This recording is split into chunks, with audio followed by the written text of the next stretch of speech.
Hi everyone, welcome back. Today we're talking about variation number 18 of Rachmaninoff's Corelli variations. As I've discussed in a few videos prior, from variation 16 to the end, we are in full force end mode, which means all of the variations are high in energy, high in tempo, and very, very dark, all in the key of D minor. This is variation 18, we are 3 from the end, and from this point, the 3 variations, 18, 19, and 20, are all connected. They go one right into each other, making for a massive crescendo of excitement that really culminates at the very end of variation 20.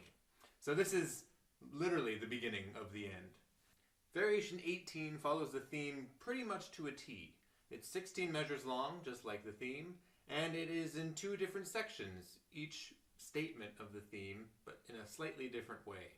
So we have that exact same thing going on here. Instead of dealing with lots of melodic variation, this one's going to be purely rhythmic and harmonic. We're not going to have many semblances to that melody. But what we do have is our standard D minor moving to A major, D minor moving to C major, and C major moving to F major, and us coming back to home to D minor. This happens twice, and I'll play through the first one for you.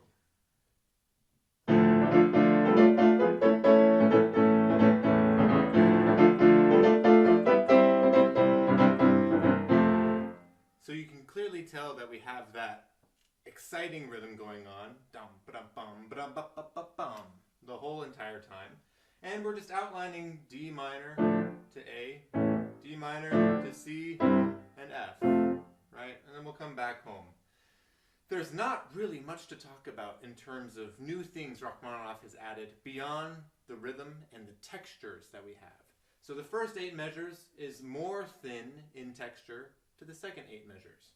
The first 8 measures we have about 4 to 5 notes per vertical alignment, beat, semi-beat. There's 5. Each of those have 4 notes, and then 5 notes again.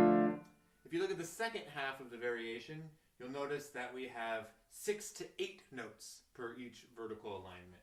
So there's, 7 notes? Here's 6 notes. Right? It just gets more and more texturally dense because we're adding so many more notes. So let me just play the first measure versus the first measure of the second half. That's versus this. You can really tell that even with that octave shift up, it's just so much more dense because Rachmaninoff has added so many more tones. The last 4 measures of this variation are the most interesting, especially harmonically. In the 4th to last measure, we're at F major. So right at the top of this arc of melody. And we know F major needs to go to C major, which needs to go to D minor in cadence. Right? We're expecting this.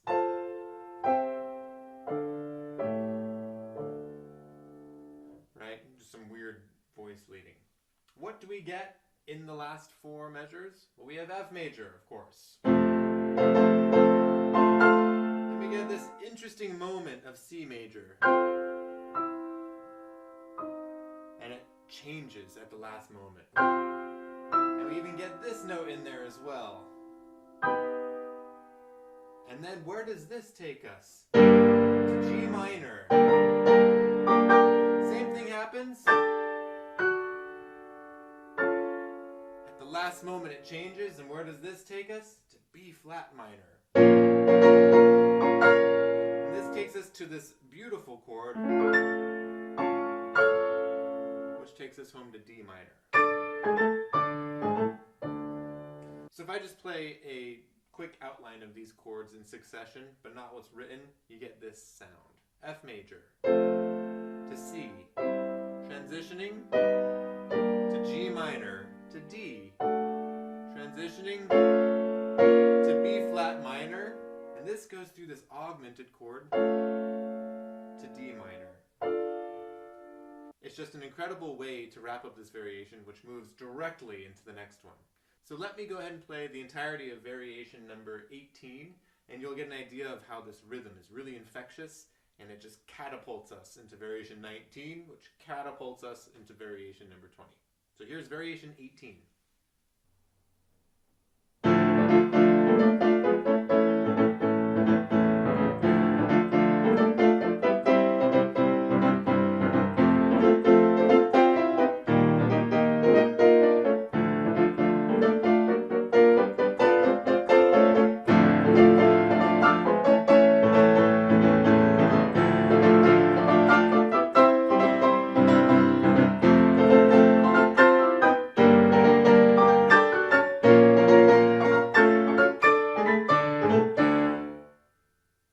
So that is variation number 18. It's a ton of fun.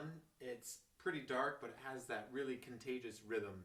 And it's just a great way to send us all the way into variation 19, which we will talk about tomorrow. So I will see you then. Thanks.